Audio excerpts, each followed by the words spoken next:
You are the daughters here in the house here, and I am very thankful to have a time like this.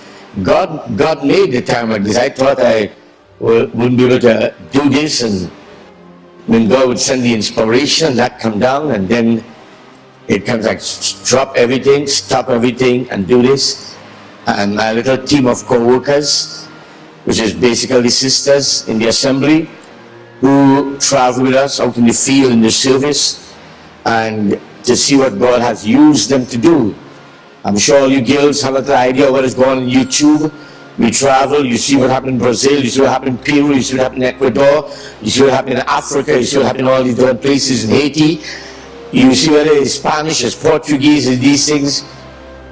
They sing all the different languages. I tell you, you can't find it. Maybe I ain't that extensive in my search, but I believe if you search the secular world and the religious world, I don't believe you're going to find a group of sisters singing in English, in Spanish, in French, in Portuguese, in Shona, in Russian, in all these things. I don't believe you can find not even no great singer doing this.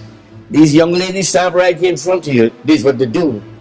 So they're highly esteemed. Could you give them a hand of appreciation for that? Amen. Praise His wonderful name. Why do they do that? They don't get paid for that. They don't get paid for that. They've come to a realization that God has called them to serve. They recognize that they're born in a family. Sometimes all the members of the family don't have the same gift. But God put that gift in them as individuals. And then God have a path cut out for them. And then God bring them in a church where they are part of something missionary about it. We are not here in our four walls. We move into places. You notice we have our sisters here. They mix the music. They do videography and these things. Why? They grow up in the work and they see work to be done in the house. And they have traveled, and so they see the need for what we have and what we understand what we have, how it can be used to help others in different parts of the world. They're broken out of that inferiority complex. They say, well, we're from Little Trinidad, I live in Manahambri Road, I live in Piparo, I live down in Orupuch, I live in the Bitam, I live in John, they break out of this. And they realize we are daughters of God. And God is a God of simplicity and humility. And God put us in this little island. If you put us in the big, Europe or United States or Canada, it was easy. We're a big country, known all around the world, and these things. And so people think that we're fantastic. When God gives a little island 70 miles by 40 miles, and do this with you, you realize, no, God works with little things in simplicity. We all come together. They're part of the team. These sisters who do their videography, helping with the music, who do the streaming. All these things, sisters in the church. Sisters. All the graphic design, all everything is sisters. All what happened in this room, decorating the place, everything is sisters. Brothers and sisters are able to carry some benches or some tables and put it and so on in that kind of way. But everything you see here is sisters. This is what makes the church great. You know why? A woman represents the church. And you see the condition of the woman, you know what kind of church we have. And they just sit under the word and let the water of the word rain down into the soul. Holy Spirit rain down and bring up what is inside of them, and it comes forth with glory, it comes forth with a beauty, and this is in all of you in your own place. This is your time to claim your place in the house. I didn't do a little for me, I did a little for you, and this is your place, and I am concerned that you should be happy in this place. You might live in a neighborhood, you might be too happy. I know why we did this, because at the time we built the church, nobody had real homes, and they're living in all apartment buildings and 3-4 people in a small yard and these things. So we wanted a home away from home where everybody could come. We have a place. So that's why we didn't build a building. We wanted a place to develop where we could laugh, we could talk. The elderly people, that's why we have all them benches. So the elderly could come in the evening and sit down and talk, and the children could play and run around. And when we do things, we can do things because we are separated from the world, and we have a place, and God is among us. Because in Baltaria, for those years, we knew God was among us. It was during those years I went around the world preaching. It was during those years. Mighty revelations thundered from that place, and around the world it went with shouting of grace. You see? That's the sound. All of it was written to remind us of what we come true. In those days, many of these girls, like Ali, them was young girls. Many of the others, like Velda girls, and them in chewing a quilt, lying down on a quilt. You see? How much? We up here now, 11, something. We up here at 28 years. 28 years we're in this place. So if you is less than 20 years, you're born here. If you more than 28, you was in Batra, baby. You see? So the thing is, claim your place. Claim your place. Be proud of where God have you. Be happy here. You don't have a second-rate thing. Here, everybody traveling first class. This is not economy class, you know. It's business class. You're on another level here. Our concept, our faith, our drive, our trust, what we're working to achieve. We're not importing.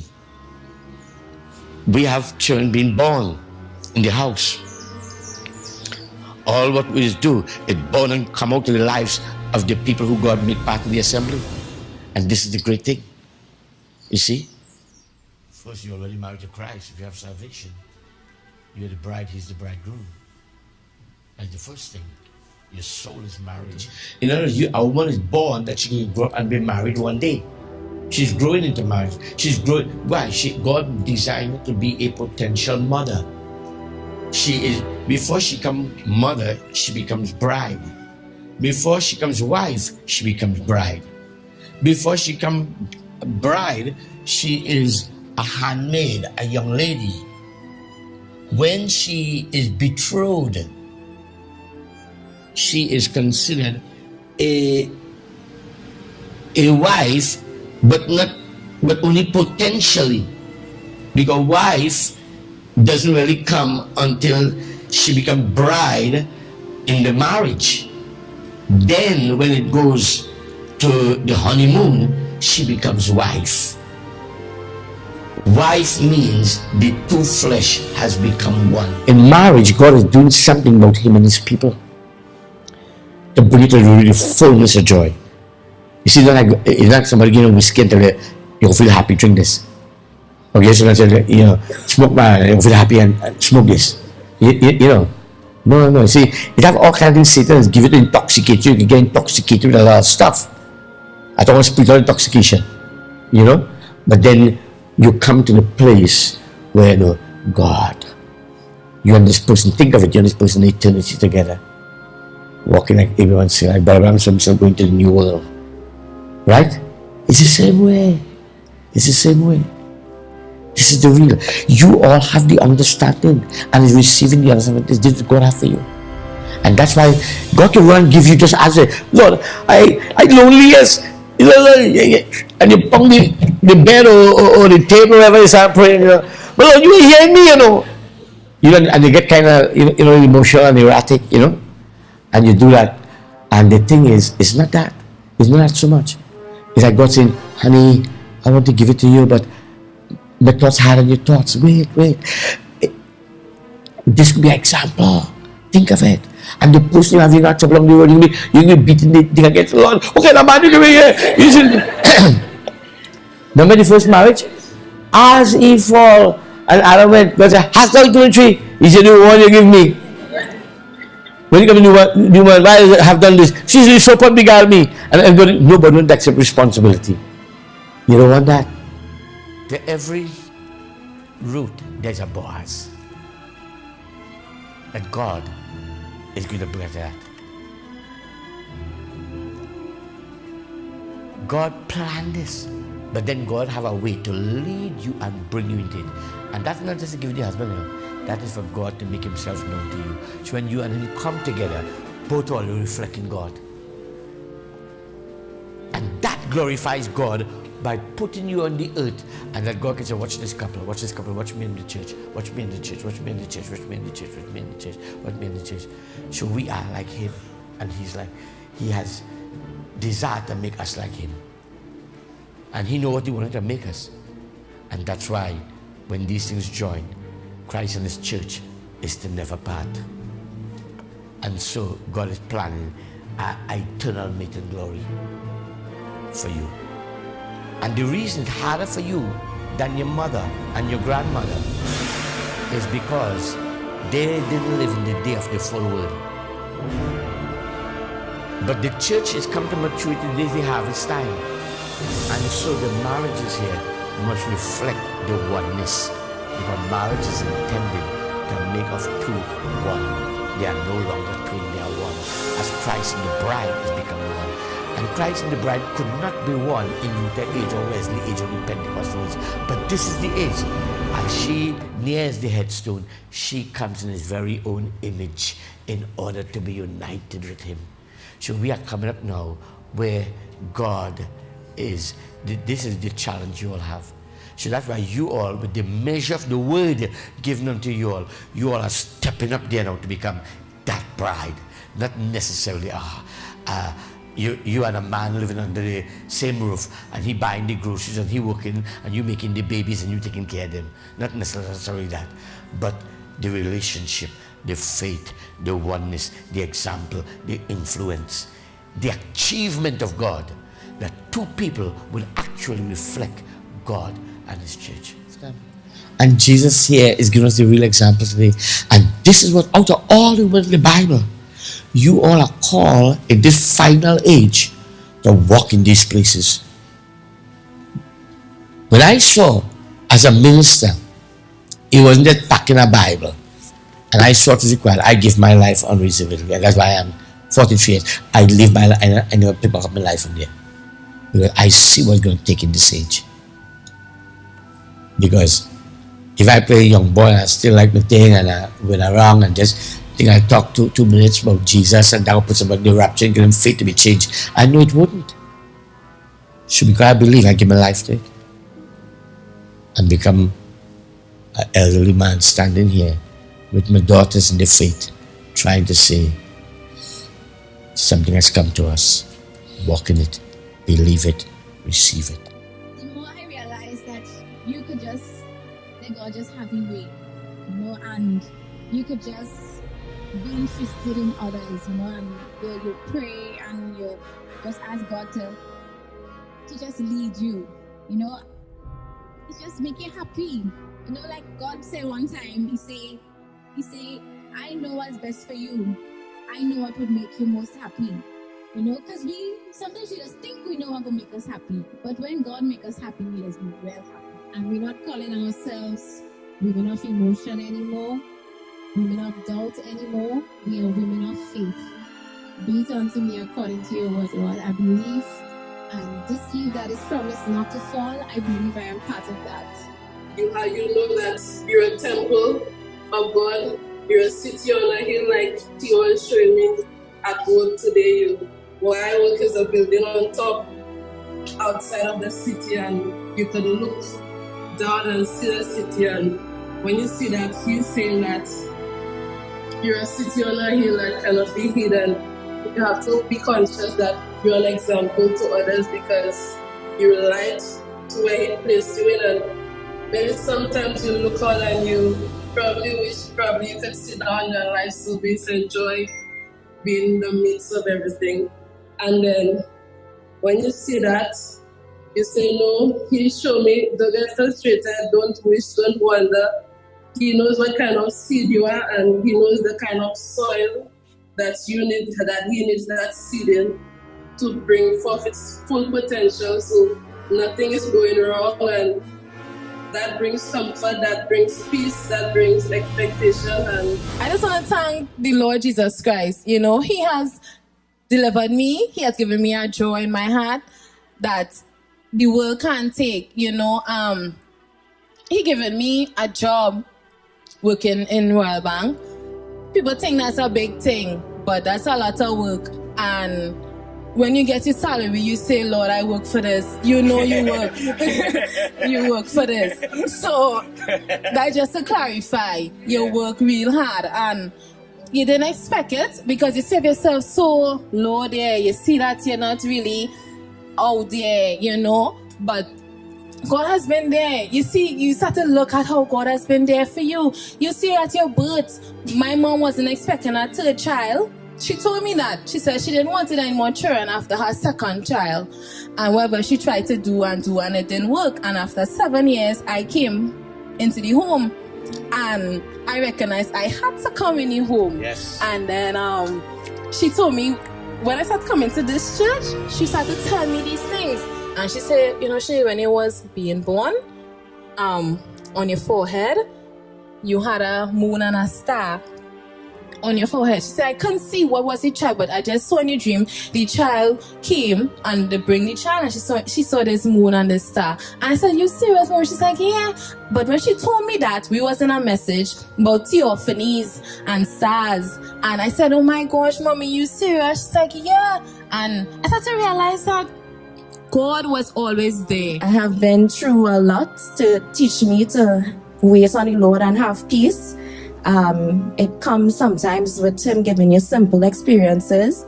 I've known God as my healer, my provider, and you know, the things that He took me through to have those experiences is the same God that I'm depending on to give me peace as, you know, Jehovah Shammah.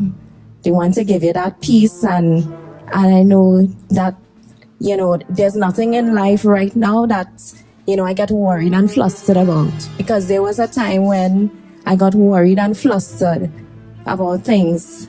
And God had to teach me to just lean on Him and depend on Him. So now there's nothing in life I feel that you want to get flustered about. You just want to depend on the Lord and trust in Him and know that He will take care of you. Because I now begin to understand why I am different. I ain't reached the point where I get everything, but it's little by little, it's like step. And I just want to sit there and just let it soak in. Let it change me. Because I know my faults. I know my issues. And that's all I want. And when I see that you could have a deep, and there is a deep to respond, that's exactly what these meetings are. And no matter how you may feel that you're a little different, like me, or you know, and maybe misunderstood mostly, just know that God sees your heart, He knows who you are, and He created you. And everybody may not appreciate who you are, but just know God made you. And because He made you different, it's not because He wanted to have you as like a little outcast. You are one of that gem in this entire church. Okay. And whatever, this is a great pillar. And we are all little stones on that pillar. We are special, but is because of our little complexes like Robin mentioned, we need to really break out of that. And I sat there and let that word just bathe down on the inside. And I realized I begin to, like, you know, like a flower pushing out. That is how I begin to feel out of these services. We are in the journey. And, you know, sometimes you think there is so much you want to do, but you want to go as God will lead us in the journey. And I just thought the testimony was going to be the right way to go. And what beautiful expressions and how diverse our goddaughters. We start off from Grenada, we went to St. Lucia, we come right here in the assembly. You know, we look and we see one from the very beginning of the assembly there. We see one get the experience of the migration from the Pentecostal churches, all the way, didn't want no Catholic business, coming and becoming such fine examples of womanhood, and, it's so great.